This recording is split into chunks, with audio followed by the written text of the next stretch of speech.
Good. So this is Hank and Jerry talking about a whole mess of things and figuring out what to do with the ideas we had on the table. Do you want to talk a little bit about your thoughts on what you were hoping we might do, and then I'll just fold in on that. Okay, well, the last couple of weeks when this has been going around at various temperatures inside my back brain, when I think of it, I always come up with this idea of building blocks for a new societal contract. And that's been slightly amended by something that recently happened in my Oracy Labs group, where the discussion suddenly went through Chris Alexander's pattern language and various other pattern languages, and somehow that sparked a thought in my brain about a pattern language for peace. Hmm. And that's more alliterative than what we might actually want to do with it. But it's something I thought I would mention. Hmm. Hmm. And when I was thinking about this in the past couple of weeks, I kept thinking about, well, okay, what are the building blocks? You identified a number of uh, uh, ideas from indigenous wisdom that can be reclaimed because they are, as we said the last time, or still existing, still people in the world who practice them and have experience with them. And if we try to look at a kind of synthesis with a few other possible building blocks, I was thinking of Eleanor Ostrom's 8 design principles for stable behavior of the commons. And I was thinking of Donella Meadows' 10 leverage points for changing systems. And if we added to that, I just didn't have time today to type it out and send it, but I can do it while we're speaking or after the call. I was also thinking of what I've been calling "Don't throw away the baby with the bathwater" perspectives, which we in the Western world still use or should use more, like salutogenesis and subsidiarity and act of hope and possibilities of a global commons for innovation or for energy or for air, water, seeds, and whatever. So that's the way my thinking has been going in the last couple of weeks. Love that. Um, so in part, this intersects really nicely with the stuff I've been thinking about for Design from Trust, which is the book I also want to be writing, which is the Neo book I'm trying to create, which confuses everything because I'm trying to innovate on the book while writing about an innovative idea. But I have a whole section in my brain about the principles for design from trust, Yeah, yeah, yeah, which I think you will like in the sense of, let me just screen share it yeah. because it heads toward what you were just talking about. Uh, Here we go. Bink, bink, bink. Good.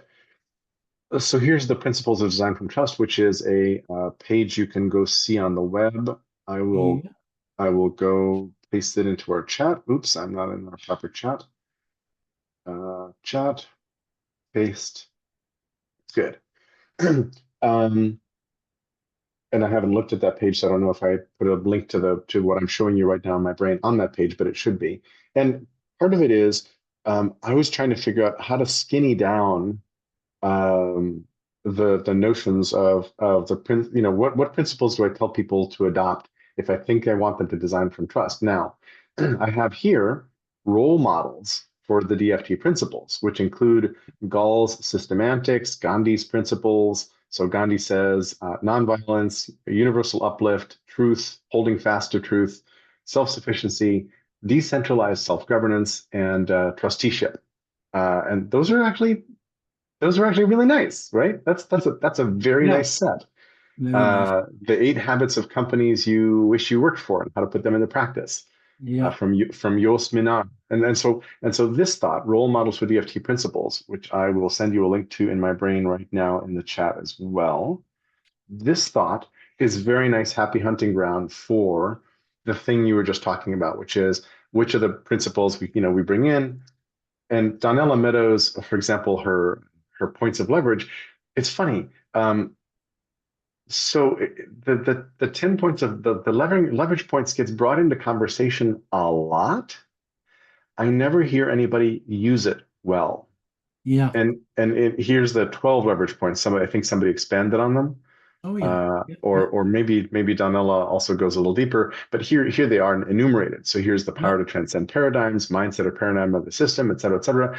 But I got to tell you, I've never heard somebody say, oh, I'm using number 7 with Yeah. positive feedback loops and on from there. So I'm Yeah. puzzled because I think this model, just to pick one for a second, so to evaluate it from the sense of do you include it or not include it in a set of recommendations for people, because I don't think you can create this is a bit of a tangent, but it's important. I don't think we can create commandments or things people should do. I think we can only offer recommendations and things people might try.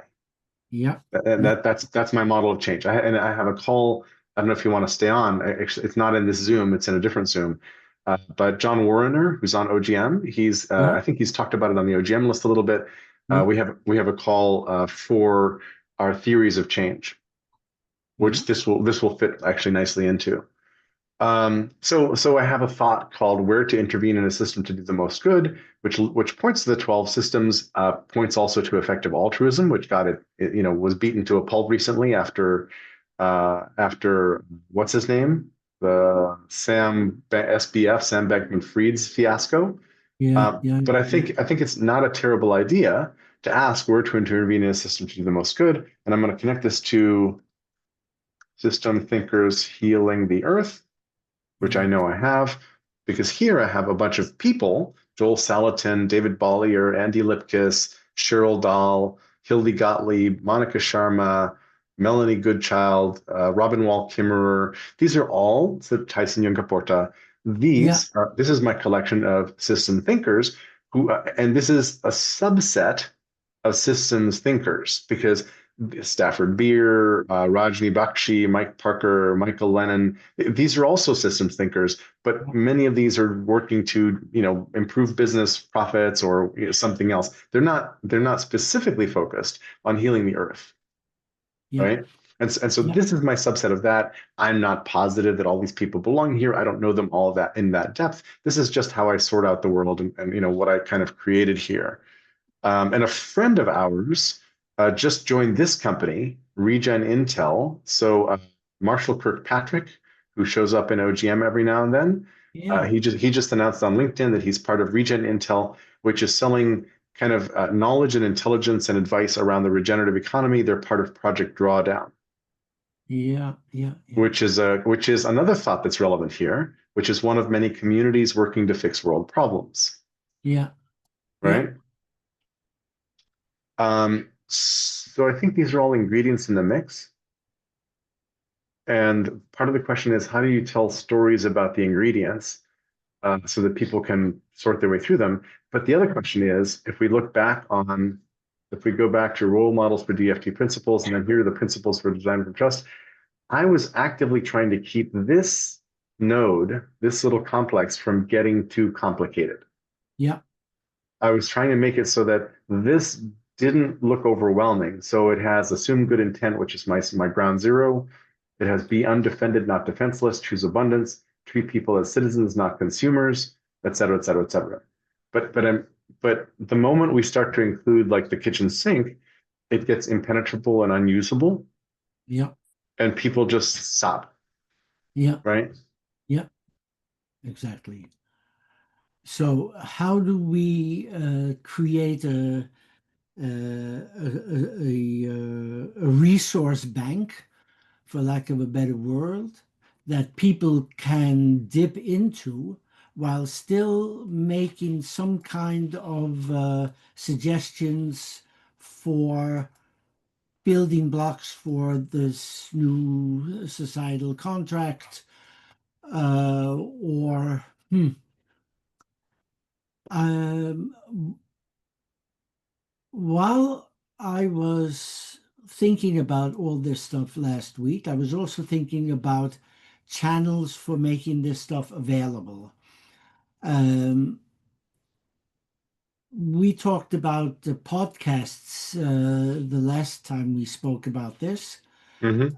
I'm very, very fond of illustrated books, manga, comic books, illustrated novels, as Hmm. something that people can can hold in their hands or hold on a screen and refer to and refer back to if they want to have what do you call it? If they want to have a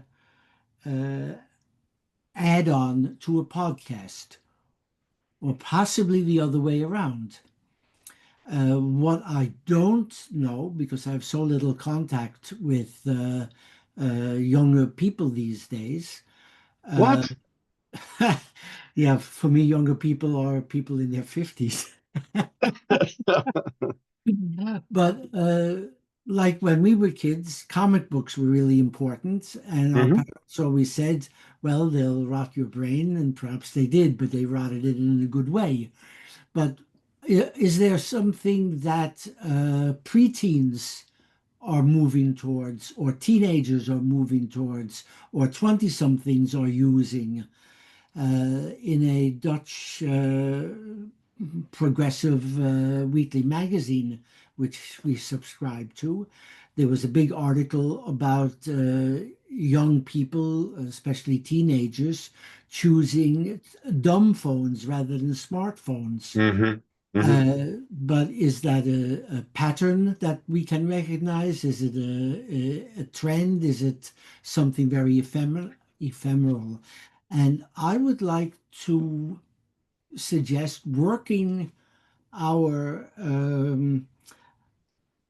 our dissemination ideas towards several different generations, but certainly towards teens and preteens, if it could be done in a way that won't raise the hackles on anti-woke parents. Hmm. Hmm. For sure. Um, so a piece of my theory of change actually is that people don't really know what has worked before. We don't Yeah, know what we know. We don't know what's worked. And yeah, one of the ways of correcting that is to just put short stories out in every medium available about those things that happen. So yeah.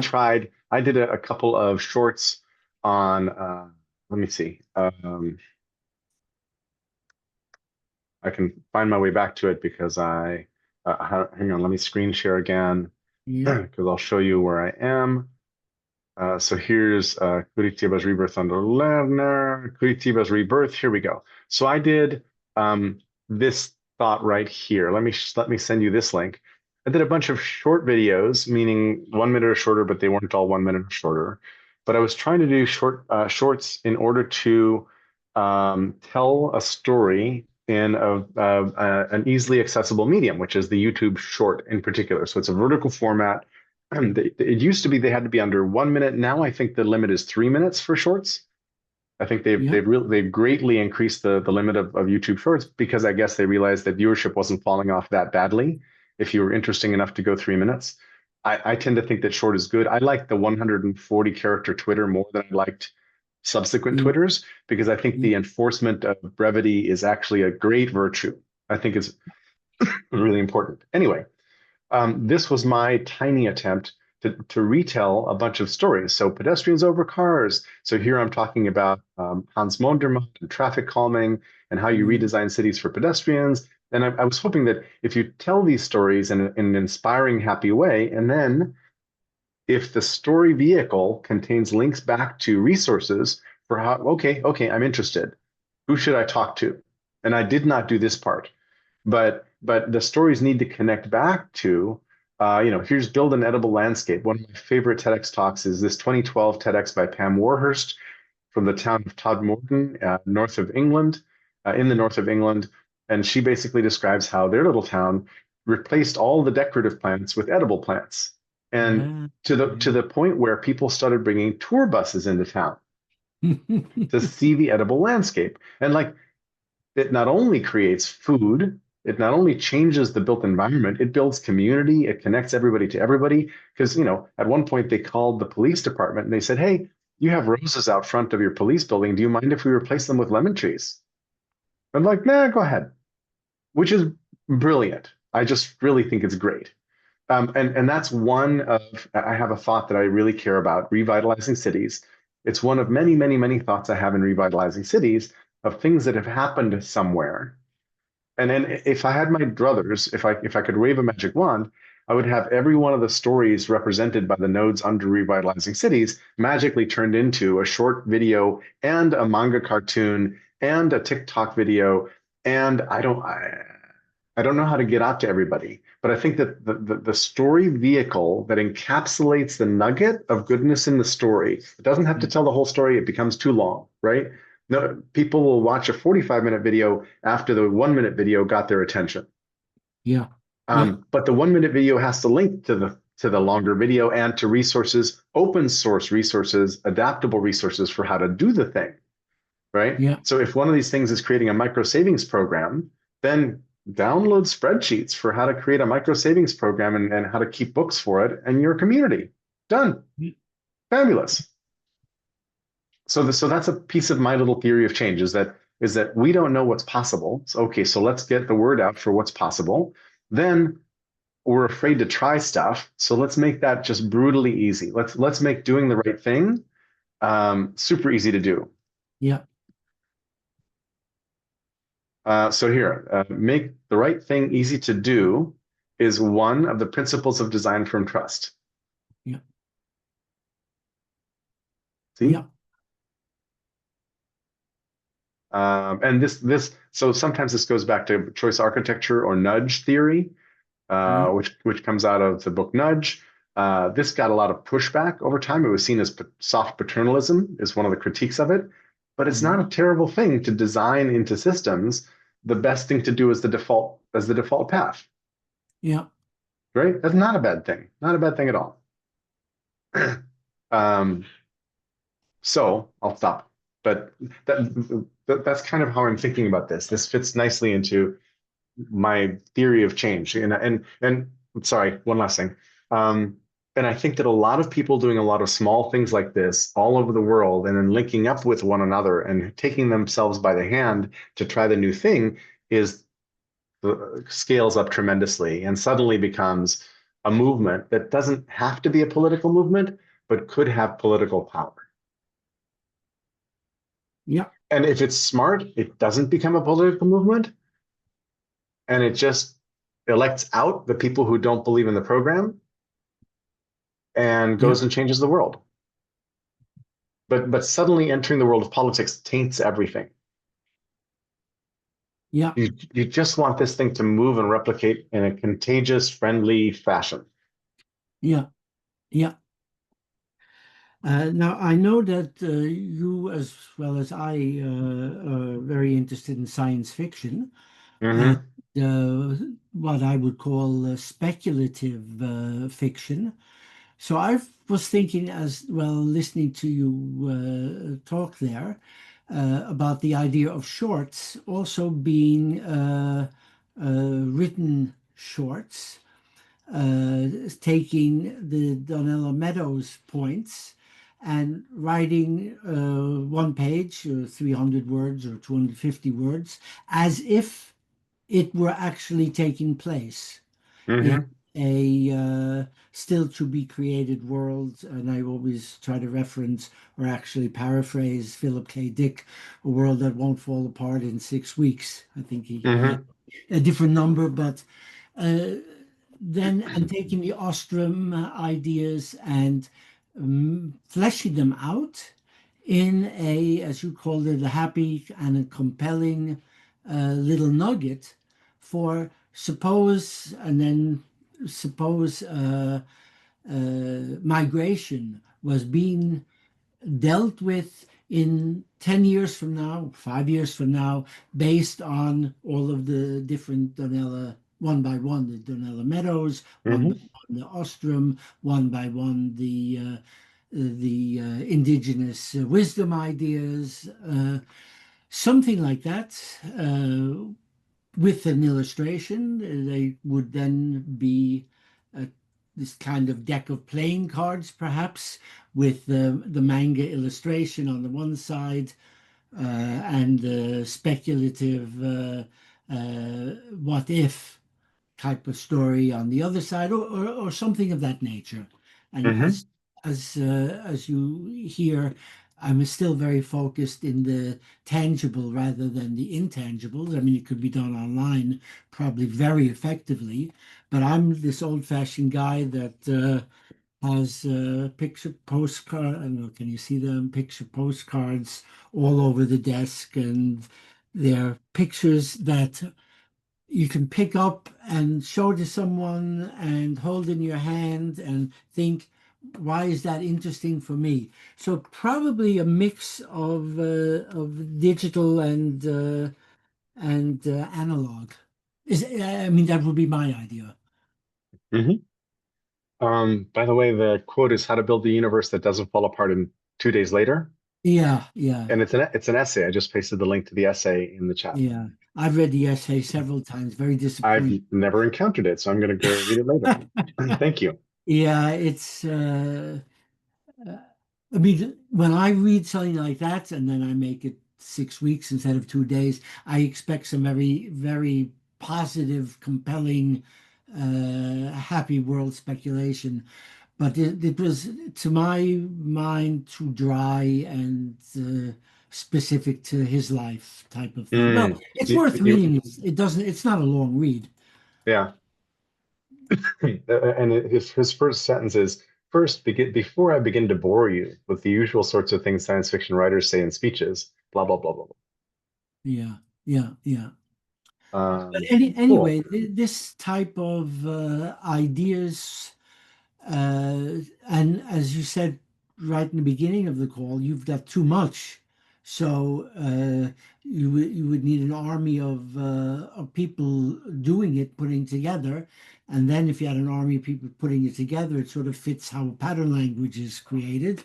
So that's obviously a way to go, but it has to Exactly. start someplace. Yeah, So the first thing you said is like solved through crowdsourcing. It's like, hey, everybody, here's a spec. Try to hit this spec. In yeah, the spec, make a video that tells a happy, compelling story about something that's interesting enough. Make it short. Add some resources to the tail end of it so that people can find their way to using it somehow. And then let's see what shows up. That would be yeah, great. But then the second thing is pattern languages, and I'm a giant fan of pattern languages. I wish we used them more. yeah, I've never tried to write an actual pattern language, but I think in patterns. And my nuggetizing strategy for neobooks has a lot to do with pattern language writing. yeah, In the sense of when I write nuggets, I want them to be kind of includable with each other and in other ways kind of to flow together, yeah, so that they build a larger framework for action in some sense. And so I like that. yeah, A brief side note, in the early days of ChatGPT, I went to a retreat with people who love Christopher Alexander and pattern languages. yeah, and and halfway through the weekend, I guess Sunday morning, I suddenly thought, oh. So I asked ChatGPT, you are Christopher Alexander, the author of a pattern language. I am going to build a rooftop garden. Give me advice for how to build the rooftop garden. And I hit return. And I only did the one prompt, yeah, but it did a beautiful job of coming back with Alexandrian advice, citing pattern language tropes and all that, about how to do it. And I'm like, and all of us sort of looked at, there were only four of us for the weekend, but we looked at each other like, oh, that was pretty cool. And that was without any context building. I just said, you are Christopher Alexander, give me advice. yeah, So that works, right? And how do we yeah. how do we how do we factor that into this? That's a very interesting thought. Uh, if you have ChatGPT or various others, I think his name is Bruce Lloyd, is always doing seven AIs on the same question and gets seven slightly different takes on it. Huh. However, if you do it in the old-fashioned way, you get joint ownership and you get ownership in distributed communities, and it's a kind of leveraging collective distributed knowledge on the in the tangible world as opposed to the Hmm. intangible world. And I think both are useful to do. Just as another side note, David Gertin, who's one of my comrades in the Oracy Lab, uh, Hmm. sent something this morning. He said, "This is absolutely fascinating, and I don't have time at this moment to take it further. But I asked ChatGTP, what would a pattern language for Oracy conversations be?" And he came up with this really nice document. I could share that. Wow. Yeah, so I mean, there's a lot to be said for ChatGPT or other AIs, but it doesn't engage people the same way as if they did it in one way or Hmm. another. Hmm. That's And so interesting. I'm not sure if, well, let's take this in another perspective. Hmm. Uh, if I ask ChatGTP a question and I'm not satisfied with the answer, it'll reconfigure the answer, and maybe the second or maybe the fifth time will be better. And suppose 30 people asked the same question to ChatGPT. I assume that they get 30 quite different answers. I And don't know then, about quite different, but they would be different because it's not deterministic. So it won't give yeah, you the same thing exactly twice all the time. But I don't think that they would vary greatly. well, there'd be common ground for sure. Yeah. Yeah. Just as in Bruce Lloyd's seven AIs on any particular question, there's always common ground. Yeah. Now, what I really like is the very poetic way that some people speak and write. And I was completely blown away. I guess it was half a year ago when Ken Homer wasn't at the OGM call, and somebody might have been Gil said, "Well, let's feed the transcript into, I guess it was ChatGPT," and ChatGPT came out with a fantastic rhymed poem, and everyone said, "Wonderful! How about unrhymed?" And the unrhymed was even better. And from that moment, I was sold on the Mm. possibilities of poetry being a silicon Yeah. talent as well as a carbon talent. So Agreed. yeah, these are all different things to consider. And since you only have limited time at your disposal, and I only have limited time at my disposal, what's a good way to start? Maybe with high aspirations and simple first steps. And low expectations. But high goals, low expectations, I think Yeah, is a good way to go forward. So yeah. there's a thing that the thing that I think gets in my way a lot is, yeah, I'll call it pride of authorship, which is I kind of, if I'm writing a book about design from trust, I kind of want the words in the book to be written by me. And after I've put a stake in the ground, I don't mind if AIs go to town on it, if other people remix it.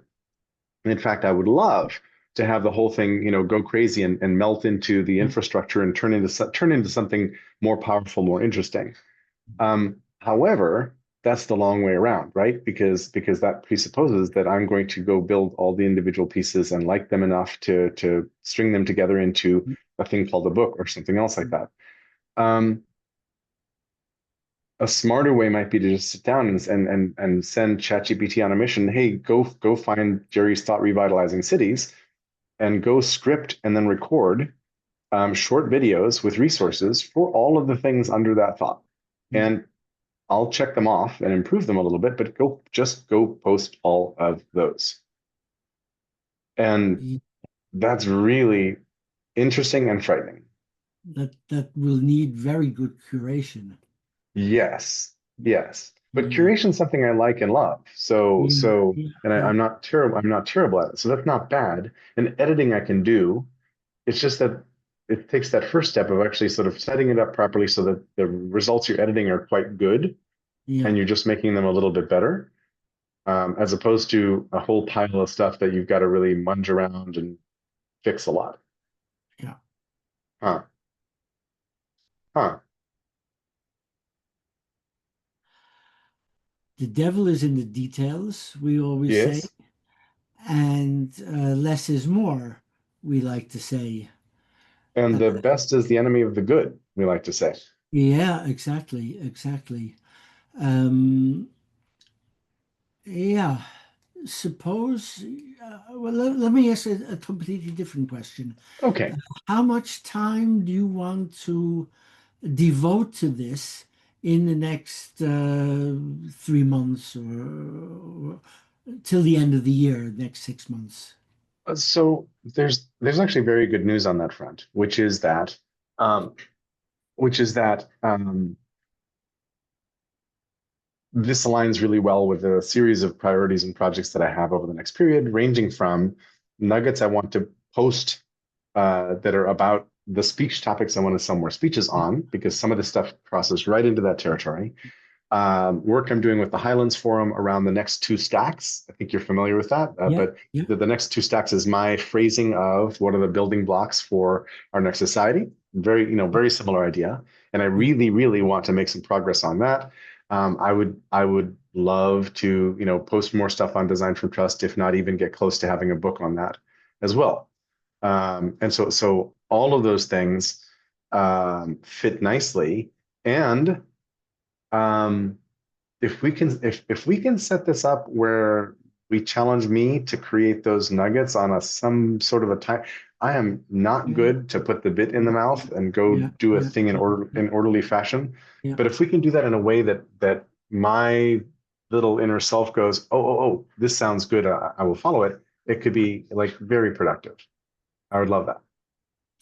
And how many other people do you see involving that you would want to involve in this in the next half year?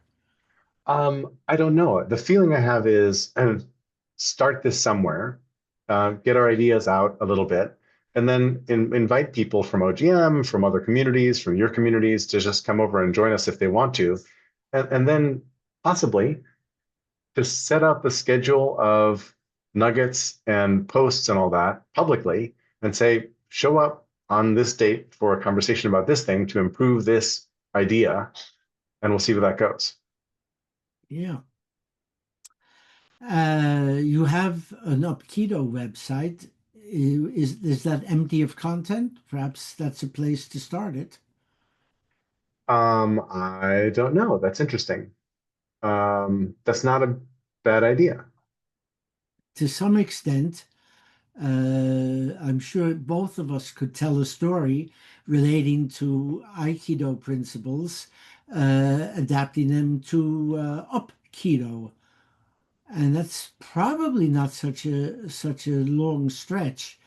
And calling it something like that could immediately attract the attention of interesting people to eventually partner with.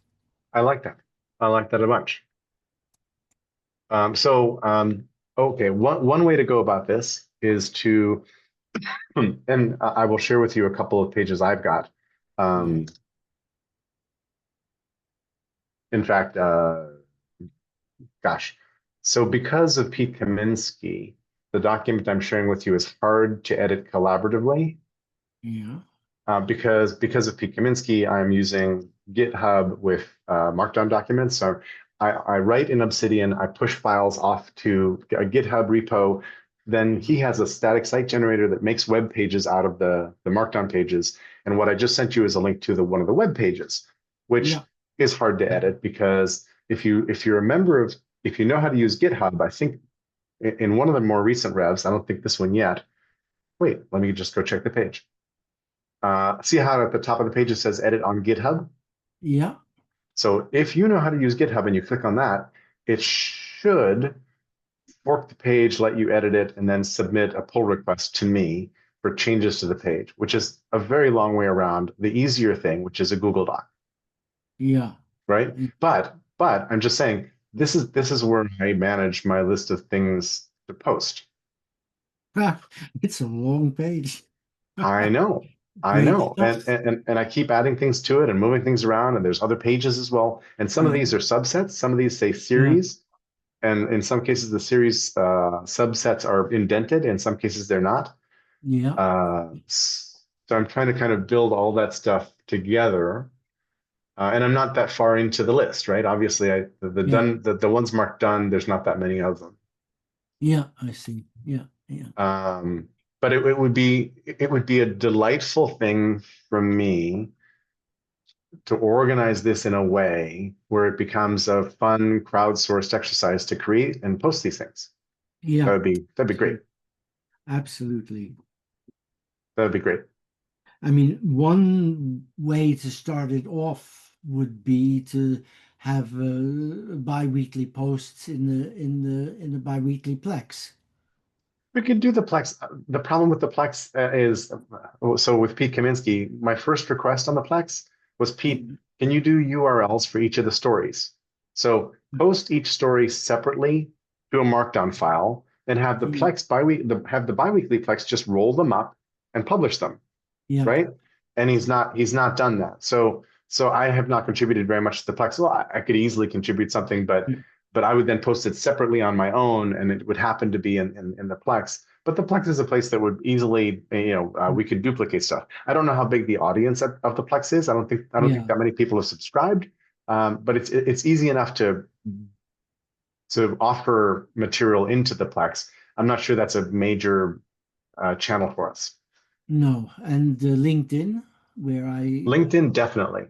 yeah. LinkedIn easily and definitely. So I have a cross-posting. I have a post about cross-posting because I have created a slightly too complicated routine for myself. I think this post is pretty up to date. So what I do is when I'm creating a new post, I originate the post in Obsidian and push it to GitHub. And so the UR post, the original post, lives on this funny little wiki that's not a wiki that is Massive Wiki. Okay. Yeah. Then I copy the text out, I post it on Substack, LinkedIn, Yeah. Medium, Yeah.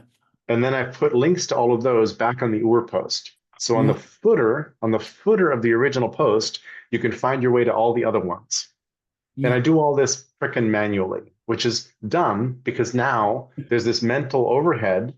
Every time I create a new post, I'm like, oh, right, then I'm going to have to do all the cross posting, which is dumb. I wish there were an automated way to do this. And it probably isn't that hard to automate, but that's what I'm doing right now already. So LinkedIn is very high on my list of priorities because visibility on LinkedIn gets you speeches and attention in the business community, which I think we both want. We Yeah. want people to use these ideas and put them to work in their organizations and all that. So LinkedIn, big win. Yeah, yeah, yeah. So I'm just thinking if we went with that earlier suggestion of mine to do speculative, as if principle number 7 of Eleanor Ostrom's were really in use in 5 years, Right. and invite people to translate that into their world. Oh, Uh, that's cool. As just as a so challenge, you mean? Like yeah, like as a as a post challenge. Yeah, as a as an post on exercise. Substack or LinkedIn and just say, Yeah, hey, yeah, everybody, contribute in stories. That sounds really cool. yeah, yeah, exactly. And then they could eventually be curated, but then to some extent, they're also a big joint ownership. Right. So I like that idea a ton. That idea doesn't contribute directly to my posting stuff and doing, sitting down and doing the stuff we were just talking about, but I really like it. And I think the idea of having challenges or requests of people to contribute stories relevant to their domains, to their lives is excellent. Well, of course, if you made Opkido as a website, the the place to collect these things, and you created a frame, then it's being done within Jerry's frame. So Hmm. you may not be doing the actual writing, but you're doing the framing, the curating, the eventually probably choreography. I like the idea of this kind of dancing with systems from Donella. Uh, Hmm. I was trying a few years ago to co-create something with colleagues in Sweden, dancing outside the lines, and I Hmm. like the idea of using a dynamic, not a metaphor, or is it a dynamic thing that people do and almost always enjoy doing, Yes. and putting that on a sort of digital basis. I agree. I agree. And my Apkido, it sounds like you've seen my Apkido site, the one that's up. Yeah. The URL is a little bit broken. I just discovered that it doesn't work if it doesn't have the HTTPS or the www. So Oh yeah. I need to go to my registrar and fix that so that it Yeah. aliases over to the right site, which Yeah. I hate that Google sold Google domains to Squarespace. Yeah. Yeah. It Yeah. just because I was loving Google Domains, it was working great for me. And now at Yeah. Squarespace, I never quite exactly know what to do, and I always forget between one and the next one. So I'll go fix that. Yeah. Yeah. Yeah. So to call it a dojo is also very interesting because Yeah. Aikido is a kind of, I always described Aikido as a kind of dance when I was actively doing it and people wanted to know what I was doing twice a week. Of course, twice a week was certainly not enough to progress very far. But to me, Aikido was a dance. An Yeah. Aikido dojo is a place for dancing. Agreed. Totally agree. When I describe Aikido to strangers, I describe it as ballroom dance meets Mortal Kombat. Oh yeah. Ah, nice, nice. Uh, I would change some of this wording. Uh-huh. Uh, Aikido is a tongue-in-cheek experiment. I don't think it's a tongue-in-cheek experiment. I think it's a extremely serious, Yeah. ambitious, aspirational experiment. But I mean, those aren't the words to use. But I would keep the language as open and compelling as possible. Yes. Uh, your third line is Aikido is a personal practice, uh, but it's also social. I would switch it around. Aikido is a social or Social societal practice, practice. but it's also personal, and all kinds of things like that. There's tiny tweaks to the Uh-huh. text that you already have, which I think could make it a fun place to go. And the text you're seeing here, I wrote years ago and haven't looked at since, and was a first pass. So it clearly could be upgraded as you're saying. And I like the idea of using this as a landing pad for the thing we're talking about. Yeah, It makes a lot of sense to me. and since you are concerned about having your name or your initials on it, just create a much better framing than is there. Uh-huh. Maybe based on four or five examples in a speculative as if future. You could use any of the things that we've been talking about. Perhaps since the the place where we initiated these calls was the indigenous wisdom, you might Hmm. have a selection which at least includes several of the indigenous wisdom ones. Hmm. There's a whole, you'll see in the queue, there's a whole set of tropes that I'm interested in. One series that I was envisioning was let's blend the best of the old and the new. Yeah, And that's just happy hunting grounds for indigenous wisdom, meets science, Tyson Yunga Porta, a whole bunch of other things sort of in that space. yeah. Um, And I cool. just my short list of baby and bathwater ideas, and this could probably easily be expanded to 10 or 11. Why have 10 if you can have 11? Uh, but it's sort of mix framing the possibilities Right. and leaving it open enough that either ChatGPT or any of the people who are interested enough to use it come up with things that haven't been thought of yet or haven't been worked Mm-hmm. out yet. Mm-hmm. Um, cool.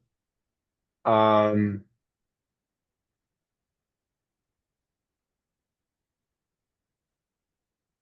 so are you curating lists like this in public places? Not yet. No. Okay. Because that would be really useful if so Yeah, a thing we could do is we could kind of match up our lists in some way, yeah, and um, and figure out, which things we want to lean on or do in what order, and how do they serve each of our spheres of what we want to do with these different nuggets of yeah, information. yeah, Um,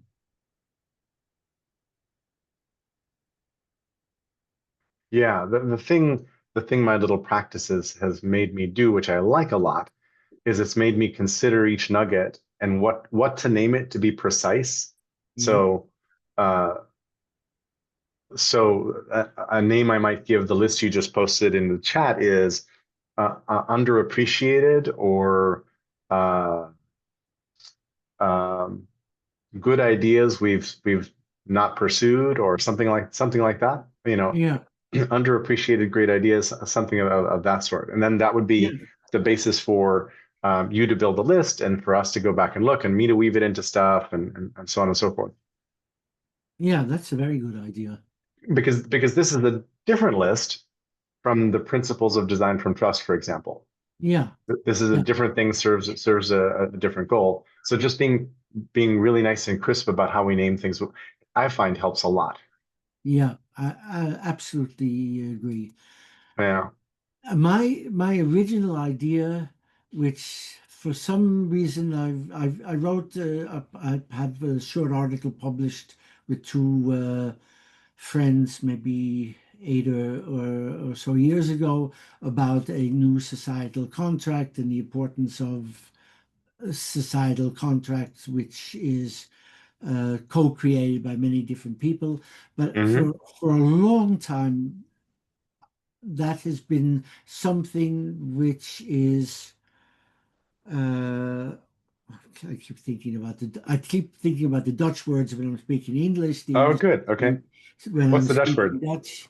Well, let's try to formulate it in English. The building blocks for a societal contract, and if you had to work them out in 22 building blocks or in 11 building blocks, and, Hmm. or even in 5 building blocks, what would those be? And within the five, there might be sub fives, or Hmm. Hmm. the 22, there might be three of each, or just in some way to try to limit and help. And I'm talking about how I try to do it, help me Hmm. focus more on what I think is really important. And they always, in my case, include more poetic things. I don't know what they mean yet, but somehow they seem to belong there. Yeah. Yeah. And I could imagine you have exactly the same type of feeling. So that might be a nice exercise for us and any of the early people we want to bring into this. Totally. So one of the things we should do, and at the top of the hour, I have to bounce to that other call. Would you like to Yeah. join the other call? What is it? Who is it? It's John Warrener and Pete Kaminsky and Marshall Kirkpatrick talking about the theories of change. Oh, don't know if I can contribute too much, but very interesting. So after, let me just copy because I'm staring at he just added the Zoom link to the invite. I'm pretty sure it's okay if I invite you along. I'm quite sure. And so when we hang up, if you'll save that link and go there, you can join that conversation.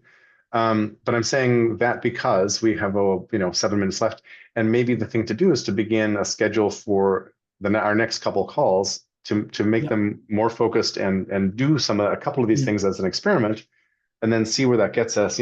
Let's do 4 of these and post them and get some feedback, and then see what that does. yeah. Well, we've got one call at least planned for this Friday, which is good. And we can, I guess you have that online planner. I can look for a couple of other possibilities in September. If you just send me that link again, I'm sure I have it, but Which link do you mean? where I can have a look at your availability in your Oh, week. sure. That's the queue. Hold on, let Yeah. me repost the queue. Here's the queue. All And right. do you have a GitHub account? I don't know. Okay, I didn't think you did, and it's a bit of a burden to create one, so never mind.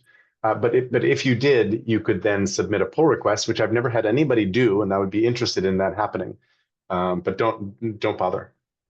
Yeah. It's a Uh, non-trivial thing to set yourself up on GitHub and make that all work. Yeah, I had a couple of lessons with Gib, GitHub back in Corona time, and Yeah. it seemed very interesting then, but if you don't practice it regularly, I forgot all about it. The only But reason I have infrastructure that works properly with GitHub is Pete Kaminsky. It's the only reason that the things I use actually even work. yeah. So do you think there might be an objection for me listening in or taking part in your next Not at call? all. Not at all. And Okay. I think you'd like it, and it feels very overlappy with what we've just been talking about. So that'd be great. Okay, so we'll hang up in a few minutes and then I'll dial back in for that call. That sounds great. And if you want to create either a new Google Doc or maybe put in the current shared doc that we have, just create a new section, and let's propose to each other just asynchronously headings and maybe a brief description of 4 calls, right? Yeah, That cut across what we've just been talking about and would generate some of the media that we're talking about. And maybe it's 4 very different things, or maybe it's 4 short videos we create, to tell stories. That doesn't sound interesting enough. But whatever is in there, and I'm curious what you would like. What that we've talked about is interesting enough that it would bubble to the top of a list like that for you. yeah, sounds like a good idea. So since we already have that shared Google Doc, that's probably a good place to do it. Yeah, and it's low enough tech for me to do it without issues. Next week, my wife and I are going on vacation in our own city, since Oh, the good. small city that I live in has been swallowed up through a referendum with Amsterdam. And a good friend of my wife lives in a high rise looking out over Amsterdam Central Harbor on the Yep. 15th floor, and she needs cat sitters for 5 days. So Perfect. we'll be cat sitting on the 15th floor overlooking Amsterdam, and I can use Google Docs from there. You'll be looking at the dam on the River Amstel. Yeah, exactly, exactly. Have you read the book Amsterdam? I have not, no. It's very good. I'm clearly not Dutch, but it gave me a really nice feel for Dutch history. Very briefly, one of the things it talks about, I think it's from this book, is that a long time ago, the Dutch fishermen developed a wide draft fishing vessel that allowed them to process the herring on board ship, which they couldn't do before. And then also they developed a new way of filleting herring where they kept the liver and the spleen in the herring instead of removing them as you normally remove all the internal organs, which meant that the enzymes in the liver and spleen sweetened the fish. So Holland herring becomes the premium, best kind of herring in Europe. And they sell barrels and barrels and barrels of it, which makes a wealthy merchant class, which is why the Dutch never get feudalism because they don't Oh, have these lords over peasants. That doesn't happen. They get a wealthy middle class that does herring and probably 5 other things that I don't know about. That plus a whole thing about when you're reclaiming water from the ocean, everybody better be helping or you're screwed. Like if anybody breaks the dike, everybody suffers. So that creates a different culture as well. It was a very nice book. Very nice story as well. Fantastic. Love it. Okay, I'll sign off, give you a chance to shift your frame, Thank and you. at in 2 minutes time or 3 minutes time, I'll log on to the other. That sounds great. And I will see you there. Yeah, and we'll meet in this frame on Friday. Terrific. Perfect. Thank you, Hank. Yeah, great stories. Same here.